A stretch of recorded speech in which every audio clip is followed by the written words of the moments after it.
In the 30th year, in the 4th month, as I was among the captives by the river of Chebar, the heavens were opened, and I saw visions of God. The word of the Lord came to Ezekiel the priest, son of Buzi, in the land of the Chaldeans. And the hand of the Lord was there upon him. This is the story of a man caught between the judgment of God and the promise of his glory. I looked, and a whirlwind came out of the north, a great cloud with fire unfolding itself, and the brightness was all around it. From its midst came the likeness of 4 living creatures. They had the appearance of a man, but each one had 4 faces and 4 wings. Their feet were straight, and the soles of their feet were like a calf's foot, sparkling like the color of burnished brass. Above their heads was something like a firmament, an expanse of awesome, dazzling crystal. And above this firmament was the likeness of a throne, with the appearance of a sapphire stone. Upon the throne was a figure with the appearance of a man. From his waist up, he looked like glowing metal, as if full of fire, and from his waist down, he looked like fire, and a brilliant light surrounded him. This was the appearance of the likeness of the glory of the Lord, and when I saw it, I fell on my face. A voice spoke, saying, "Son of man, stand on your feet, and I will speak to you." And as he spoke, the Spirit entered me and set me on my feet, and I heard him who was speaking to me. He said, "Son of man, I am sending you to the children of Israel, to a rebellious nation that has rebelled against me. They and their ancestors have been in revolt against me to this very day.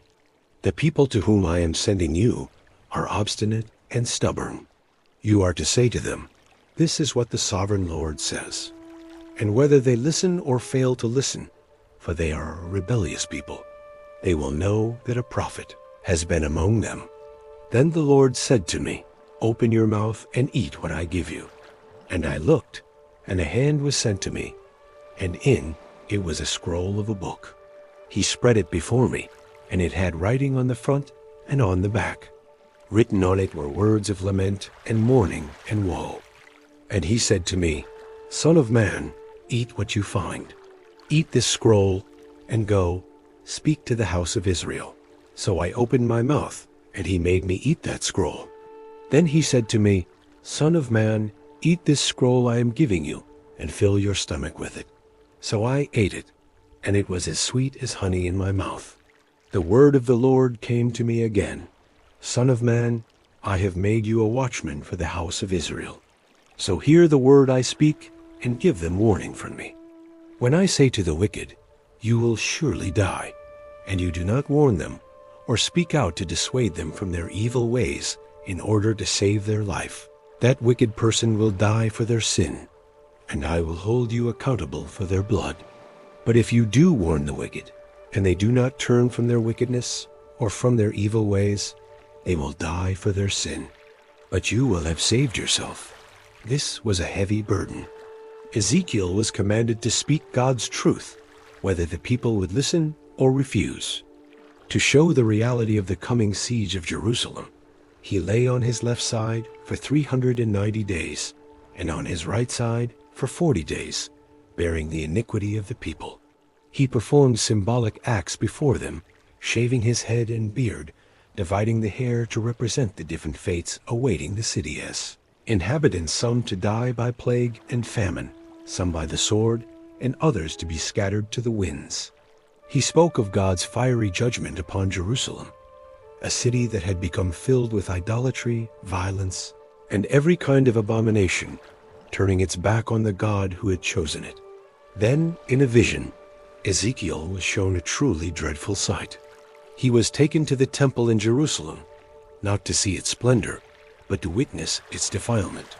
He saw secret chambers filled with idols, women weeping for a false god, and men in the inner court turning their backs on the Lord's temple to worship the sun.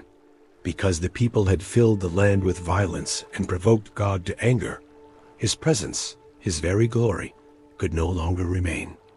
Ezekiel watched as the glory of the Lord, which once filled the temple, began to depart. It moved from above the cherubim to the threshold of the house. Then it rose from the midst of the city and stood upon the mountain on the east side. The divine presence that had been the protection and identity of Israel had now withdrawn, leaving the city vulnerable and alone, a heartbreaking consequence of a people who had forsaken their God. Years passed, and the terrible prophecies came true. Jerusalem fell. The temple was destroyed. The people were in exile, their hope seemingly lost. It was in this state of despair that the hand of the Lord was upon Ezekiel again. He was carried out by the Spirit of the Lord and set down in the middle of a valley. It was full of bones. He led me back and forth among them, and I saw a great many bones on the valley floor, bones that were very dry. Then he asked me, "Son of man, can these bones live?" I answered, "O sovereign Lord, you alone know." Then he said to me, "Prophesy to these bones and say to them, dry bones, hear the word of the Lord. This is what the sovereign Lord says to these bones. I will make breath enter you, and you will come to life. I will attach tendons to you, and make flesh come upon you, and cover you with skin. I will put breath in you, and you will come to life. Then you will know that I am the Lord." So I prophesied as I was commanded. And as I was prophesying, there was a noise, a rattling sound, and the bones came together, bone to bone. I looked, and tendons and flesh appeared on them, and skin covered them, but there was no breath in them. Then he said to me, "Prophesy to the breath. Prophesy, Son of man, and say to it, this is what the sovereign Lord says. Come from the four winds, O breath, and breathe into these slain, that they may live." So I prophesied as he commanded me, and breath entered them. They came to life and stood up on their feet, a vast army. Then he said to me, "Son of man, these bones are the whole house of Israel. They say, our bones are dried up and our hope is gone. We are cut off. Therefore prophesy and say to them, this is what the sovereign Lord says. O my people, I am going to open your graves and bring you up from them. I will bring you back to the land of Israel." This was a promise of national resurrection, a declaration that nothing is too broken for God to restore. But God's promise went deeper than just restoring a nation. He spoke words of profound spiritual hope. "I will sprinkle clean water on you, and you will be clean. I will cleanse you from all your impurities and from all your idols. I will give you a new heart and put a new spirit in you. I will remove from you your heart of stone and give you a heart of flesh. And I will put my spirit in you and move you to follow my decrees and be careful to keep my laws." God promised a complete internal transformation, not just bringing his people back to the land, but bringing their hearts back to him. The Lord also spoke against the false shepherds of Israel, the leaders who had failed and exploited the people. He promised to rescue his flock and to become their true shepherd. "I myself will search for my sheep and look after them," the Lord declared. And then he made an astonishing promise. "I will set up one shepherd over them, and he shall feed them, even my servant David. He shall feed them and be their shepherd. And the first, the Lord, will be their God, and my servant David, a prince among them." Though spoken centuries after King David's death, this prophecy looked forward to a greater king, a descendant of David, who would one day come to rule and care for God's people perfectly and forever. Finally, in the visions of God, Ezekiel was brought back into the land of Israel and shown a new temple, unlike any before. It was vast, perfectly measured, and meticulously ordered. And as he watched, he saw the glory of the God of Israel coming from the east. His voice was like the roar of rushing waters, and the land was radiant with his glory. The glory of the Lord entered the temple through the gate facing east, and I fell on my face. The Spirit then lifted me up and brought me into the inner court, and the glory of the Lord filled the temple.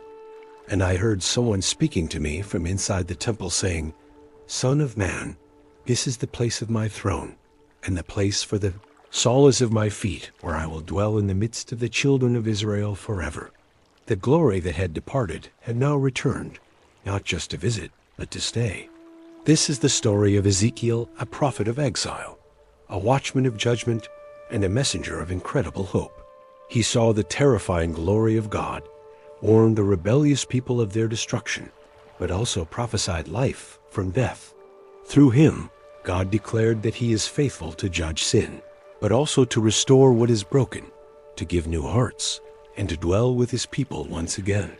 And the name of that final, restored city from that day on will be, "The Lord is there." Thank you for watching. If this story moved you, please like, share, and subscribe for more content that explores the depths of faith and history.